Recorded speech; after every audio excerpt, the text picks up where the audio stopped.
The holidays are almost over and we're now in winter. Look how cold it is. Hi, it's Robbie from Southern California. I'm going to show you what I've been doing. Well, I've been feeding the birds like usual. Now, we haven't had a lot of rain, so I haven't had to move any of the bird feeders. And I brought this clothes rack that you can get at Walmart for like $8. I brought that out here so I can put it under this cover in case it rained and hang more bird feeders, but I haven't needed to do it. And all these feeders out here have holes. Oh, this, we're gonna have to talk about the pine cone I make because the birds love it and it's made in a very unique way, very different from other places. Let's see what I've been doing as far as gardening. Starting to move things around, and I'll be able to see more as the fig tree is losing its leaves. I'm going to carefully cut branches the size I want once all the leaves are gone so I can zigzag across the bird garden.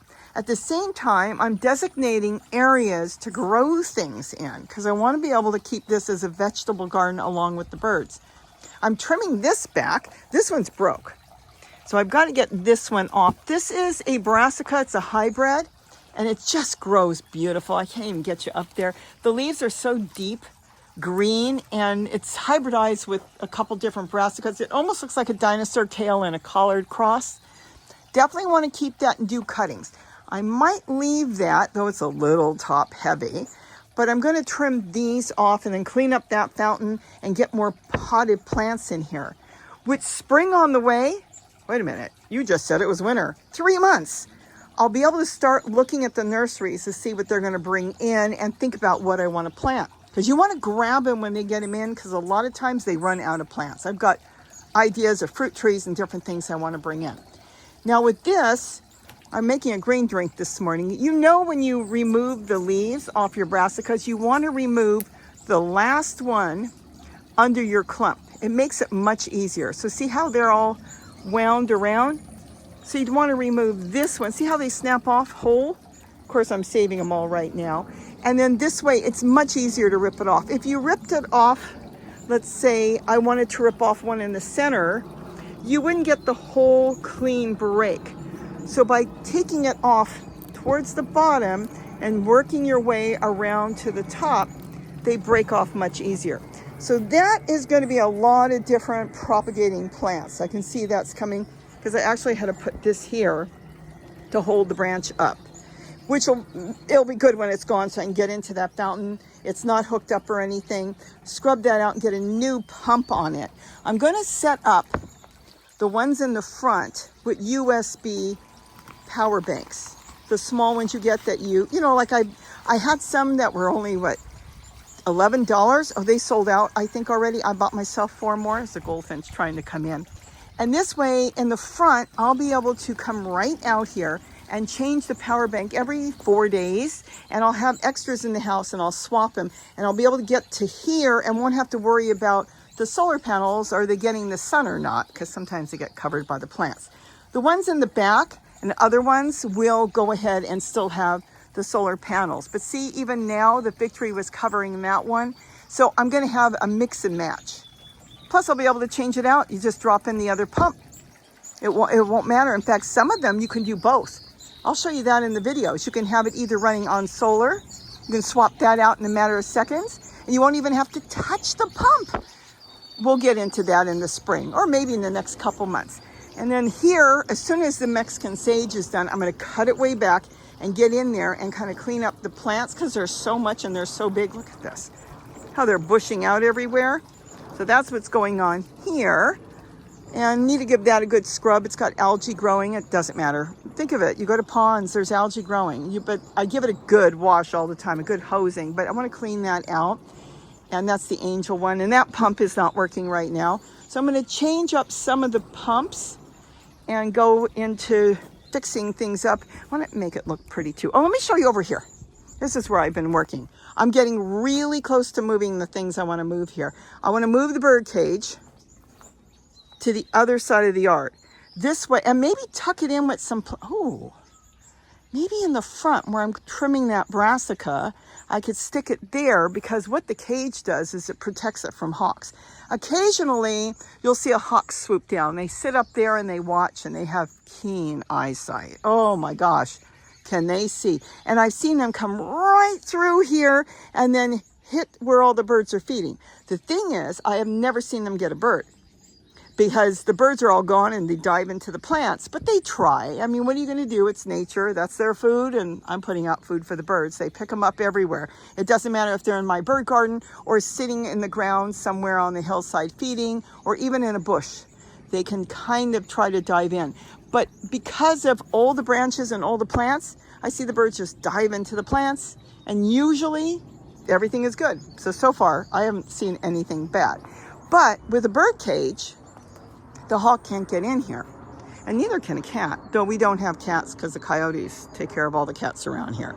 But no hawk can get in here, and by the time the bird sees a hawk, they just dive into a bush and they're good to go. So that is for cover. So I'm going to set that up somewhere later, and then I might bring the trough that is also on the other side of the yard, but I'll think about how I'm going to do that also later because I'm not there. What I have done today was I moved the purple tree collard, and it was kind of breaking. It was windy, like that one gets kind of winding all over.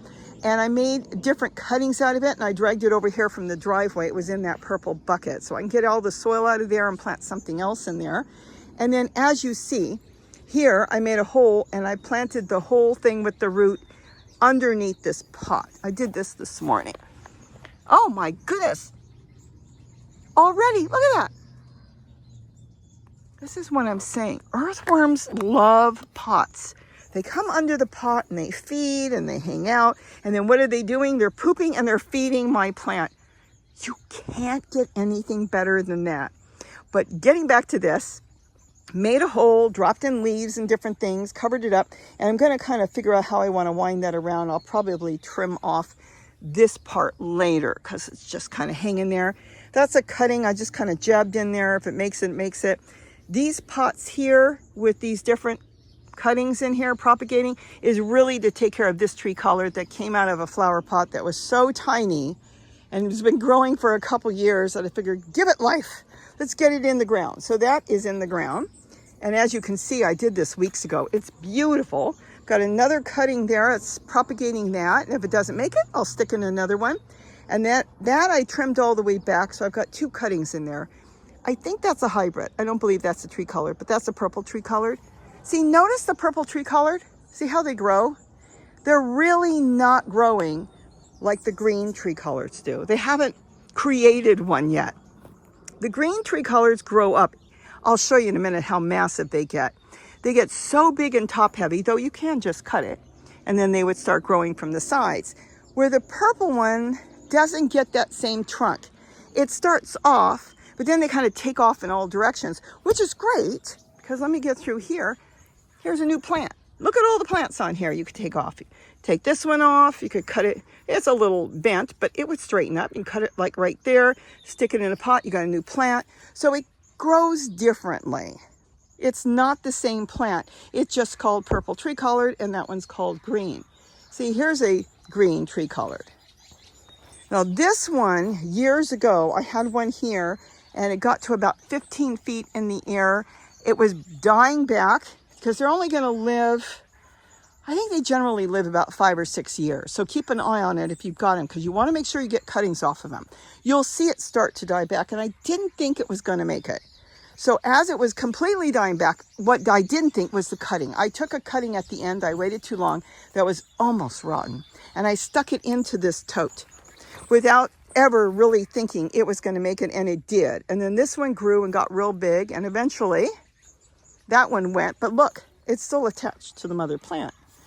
Look at that, barely, but it has set root. It's set root there because it's winding all through there. It really needs to be cleaned up. Look at this. See the roots it's set? So it fell and set root there, and now I've got, see how it grows so different? It sends up individual stems, and then it grows like a tree. The green tree collard to me is my favorite. Though the purple for eating, having that color in there is probably better. I love this. I make a coleslaw out of this. You can make collard chips out of it.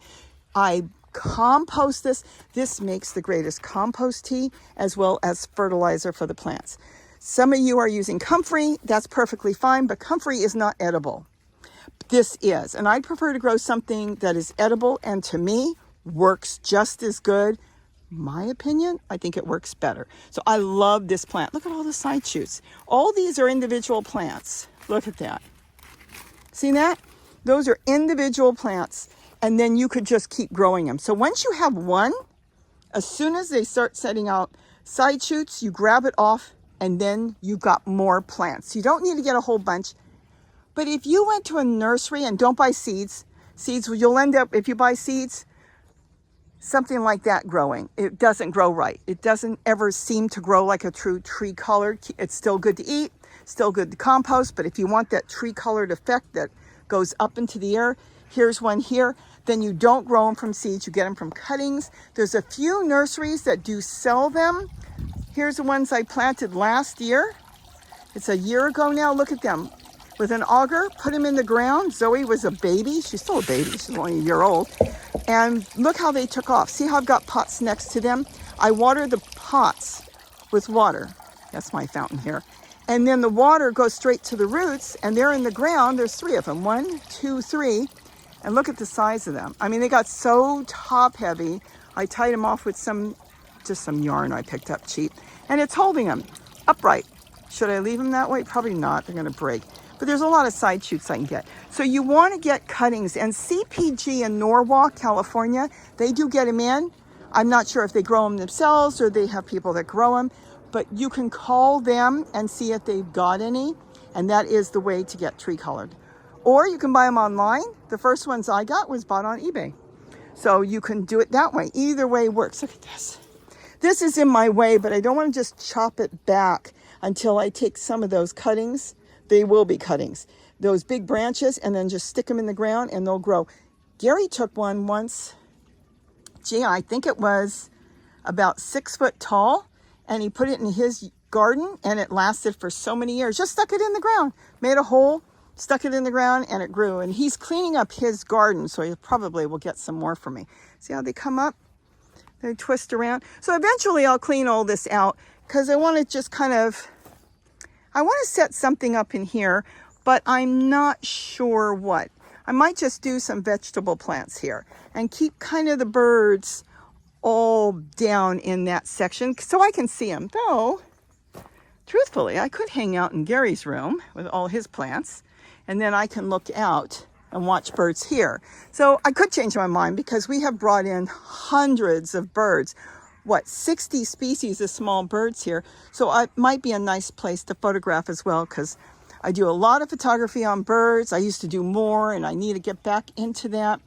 And I can kind of bring the garden this way. This is lemon verbena, something you make tea out of it. And I also add it in my green drinks, but I can bring it back this way. And then the birds like to hang out in the orange trees too.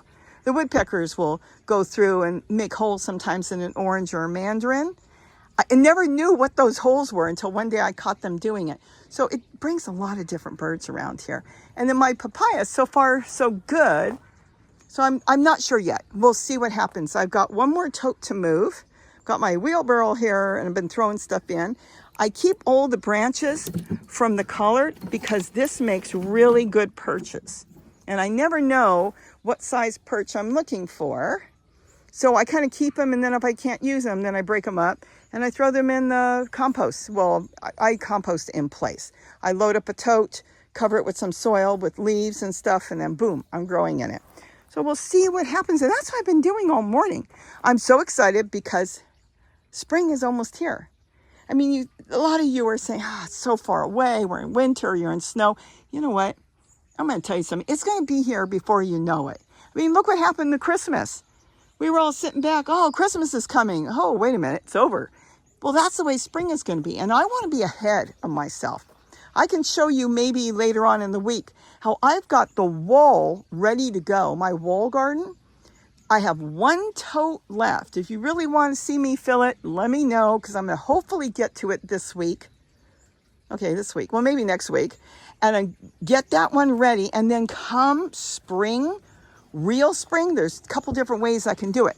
I could either get plants and plant them in the totes and get this. I want squash against the wall, or watermelon, or cucumber. Or I can start growing my own, or I could get really lazy, knowing the totes are all set up and ready to go. I can just push a seed in there. And if that works, then I'm done. the seed will grow. And if it's too cold and, winter hasn't really left yet, even though it seems like it's spring, but the nights are still cold, I just put another seed in there or put a plant in there. But I'm going to be ready.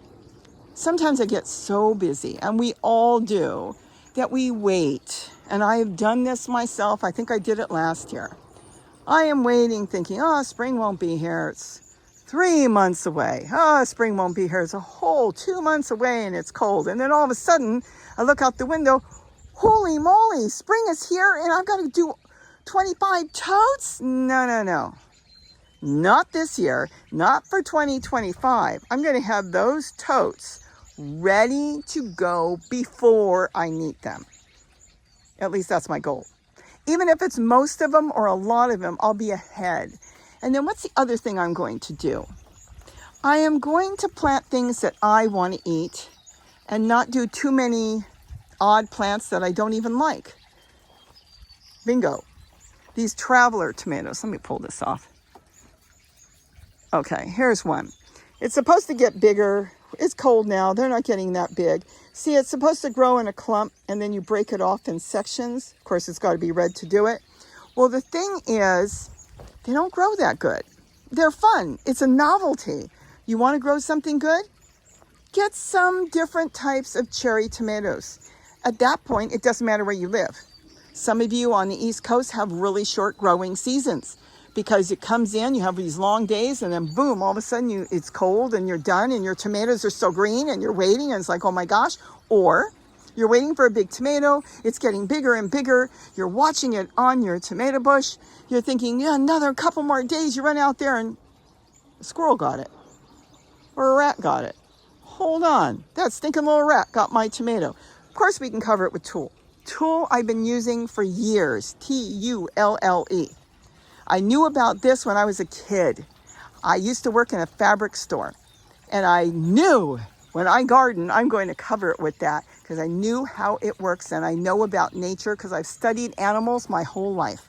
So when I started gardening here, that was the first thing I went to the store to buy. And I bought it at a fabric store.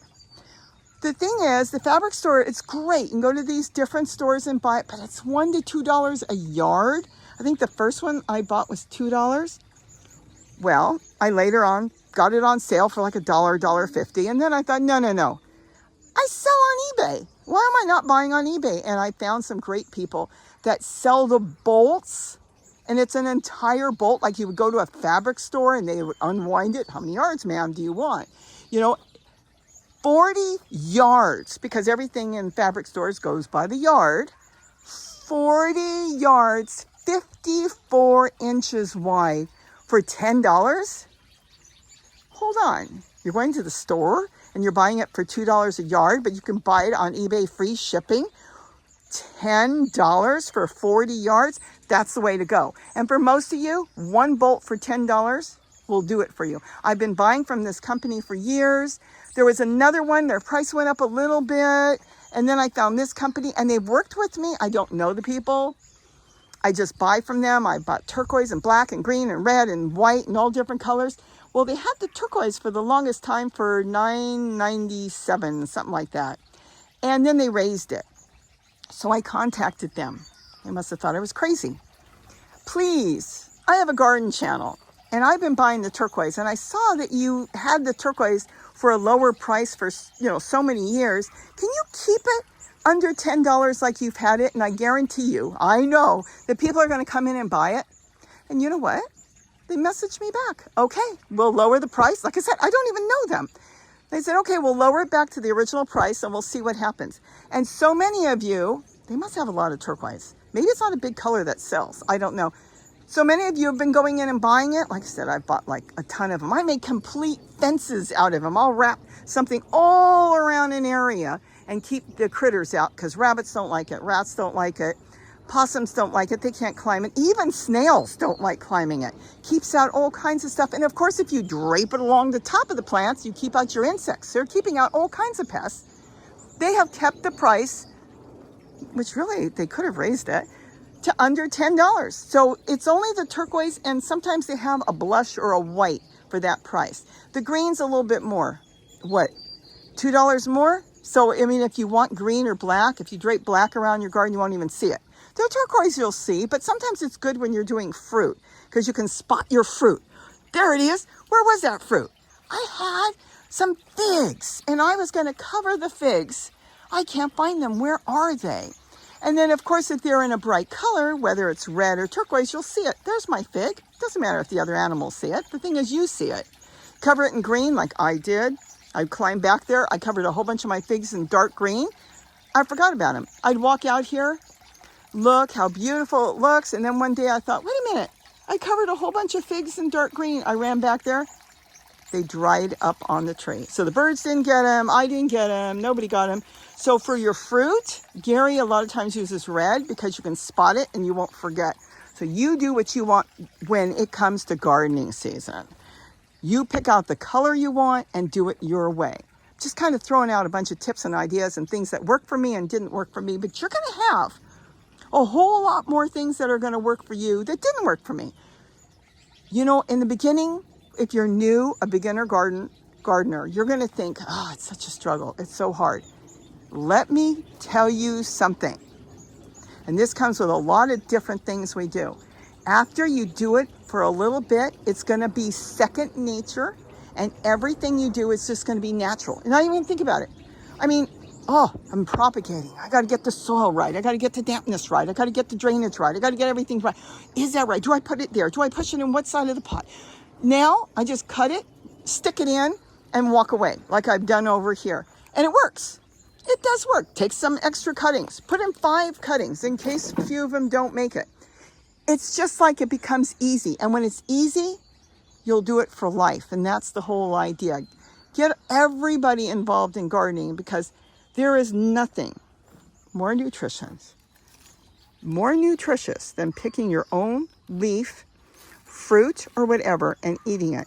This has got vitamins, minerals, enzymes, everything we need for our body. Those oranges, those are actually mandarins, have everything we need for our body. And a lot of stuff we get that we pay for have been irradiated. And it won't have vitamin A, it won't have vitamin C, because when it goes through a certain process, a lot of that is gone. You'll always have the minerals, you won't have the enzymes, and you won't have a lot of the vitamins. Keep that in mind. Can we not go to the store and not buy? Realistically, I'm going to say 90% of us cannot do that. We have to buy, but mix and match. So if you eat something that isn't the greatest, doesn't have everything you want, something you grew, whether it's collard, parsley, anything, something you grew, a brassica, is going to have what maybe something you're eating is lacking. And if you remember that, I think you'll feel better. Some of you say, wow, at your age, you have a lot of energy. It comes from that. I'm telling you, this is not a joke. When I don't make my green drink or I don't eat enough from the garden, and sometimes I fall back myself and don't, I feel it. I get sluggish. I get tired, I talk slower, and it's like, what's wrong with me? Oh my gosh, I ate that box of See's candy that my granddaughter got me, and I went ahead and ate some chips. Oh, I don't buy regular potato chips usually, and wait a minute, I forgot to make a green drink. What did I have the other day? Oh my goodness, and I realize I've kind of fallen backwards for a few days. I feel it. I even can feel differently mentally when I don't have something fresh from my garden.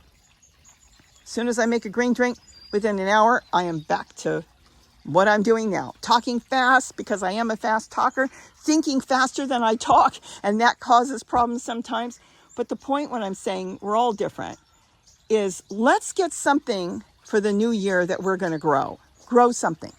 Get some tree collard. Get some brassicas. Any collard will work. Broccoli, whatever you want. If you grow collard, this is a plant that will grow for many years. And if you remember to take cuttings off of it, you'll have it forever. Pass it to your friends. Definitely get some to friends and family. So if something happens to yours and it dies back, you run to them. Remember that tree collard I got you? Can I get a side shoot from it? A couple cuttings? And go, of course, you gave it to us. You'll have that plant forever. That is a forever living plant. Because remember, all these you're seeing, I got years ago.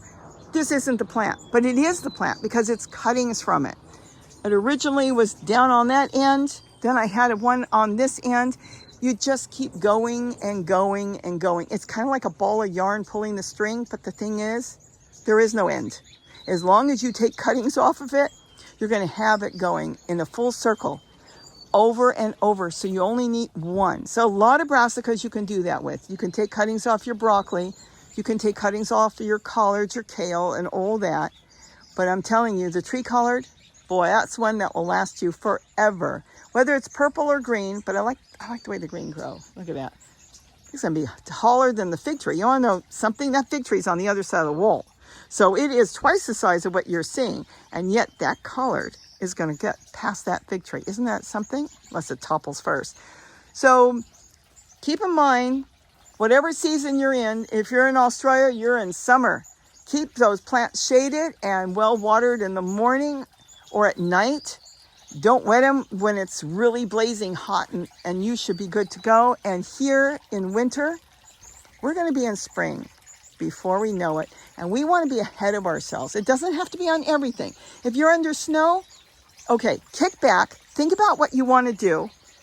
And then when you start to be able to go into your yard, that's when you're going to look around, see if you can find leaves. Keep your kitchen scraps. Find a place somewhere that you can throw them in a tote. Totes are really cheap. You can get them at Walmart for sometimes $5 or they go to $7. Keep your kitchen scraps. Don't worry if they dry out. Don't worry about if they rot, because it all breaks down to make your own soil. And it doesn't just make soil and compost. It is full of life for your new plants that are going to grow in it. So you don't want to throw away anything. Anything that you could have eaten can go into your compost pile. And then come spring, maybe it's not warm enough to plant outside, but you'll have all those kitchen scraps. You'll have all that ready.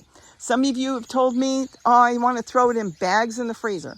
Fine, that's fine. Put them in the freezer. Whatever works for you. And when it comes time, and the time is getting close, and the nights are starting to warm, you take it all out of the freezer, dump it with some leaves or whatever you can find on the bottom of buckets and totes, start covering it with soil.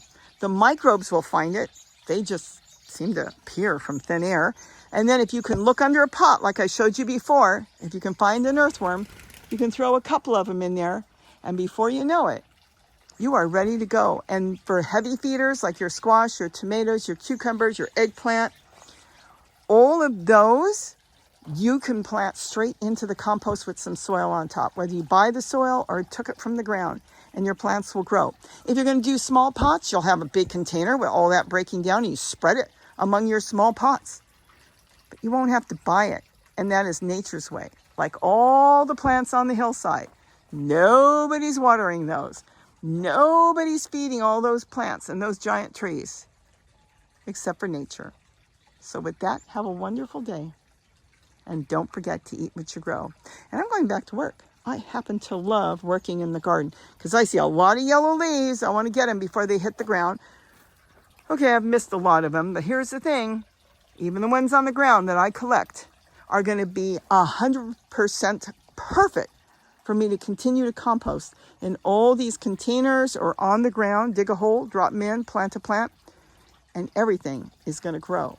Fantastic. Just the way nature intended it to grow.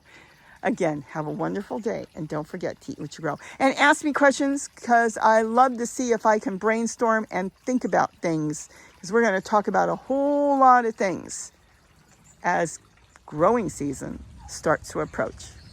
Bye-bye. Oh, I should have papaya soon.